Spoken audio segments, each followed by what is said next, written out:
आज परम प्रेम श्री श्री ठाकुर अनुकूल चंद्रन लीला संगिनी परम प्रकृति श्री श्री बड़मांकर 131तम जन्म महामहोत्सव यही टेटलागढ़ सब डिविजन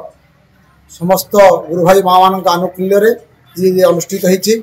परम प्रकृति श्री श्री बड़मा आज जन्म दिवस से उपलक्षे साड़म्बर सहकार पालन कर नवहत कीर्तन एवं नुषा कीर्तन पर मातृ सम्मिलनी एवं भोजन समारोह परवर्ती अध्याय दिन 11:45 सत्संग अवगाहन हो सत्संग समस्त गुरु भाई माँ मान आनुकूल्य मुख्य आलोचक रूपे श्री शिवचरण स्वामी बड़मर आगत होती जे मुख्य आमर प्रेसिडेंट अच्छा श्री प्रदीप कुमार जोशीदा तो पौरोहित्य सत्संग सुंदर भाव सुठाम रूप से परिपालित होती समस्त लक्ष्य मान हजार सहस्राधिक गुरु भाई माँ मानकर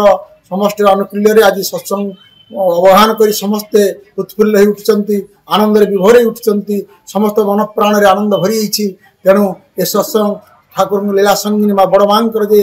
घरे घरे पूरे पूरे आज परिपालित हो समस्त जनमानस को जे उद्बुद्ध कर तोली तेणु समस्त जीवन में जीवन को किभली भाव में सुंदर सावलीला मधुमय कर जो लक्ष्य नहीं आम आज छुटी आसीचु दुख दैन्य जीवन भितर पाई जीवन महत्व को बुझी जीवन प्रति क्षेत्र में किभली भाव में आम विकास करूँ परवर्ती जीवन किभली आम संतान संतति मारे ये देश जातिर महत्व रखी देश जाति उन्नति नहीं जीवे यही परिकल्पना श्री ठाकुर अनुकूल चंद्र सत्संग सतनाम एवं सदीक्षा ग्रहण पूर्वक समस्त मानव समाज को मु निवेदन करे ये प्रभु को पादपद्म आज समस्त विलीन हो आदर्श आदर्शायित निज जीवन को उच्छल कर जीवन देश जातिर उन्नति कर सारा विश्व आज दिन में श्री श्री लक्ष्मी माँ 131तम जन्म महोत्सव पालन हो तेणु विश्व जेते सत्संग विहार मंदिर केन्द्र अच्छे सब जगह आज प्रसाद कहीं वंचित न हे बोली समस्ते आंतरिक उद्यम क्रमे कर आम मैंने उपभोग करुँ आज से प्रत्येक सुजोग सान्निध्य लाभ करने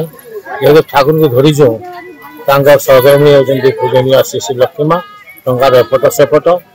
तेणु जे ए सामिल हुए से निज भाग्यवान मन करे तेणु आज जो आप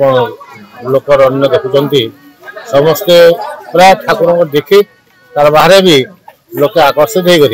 आग्रह सहकार उपस्थित होगा सुजोग पाई।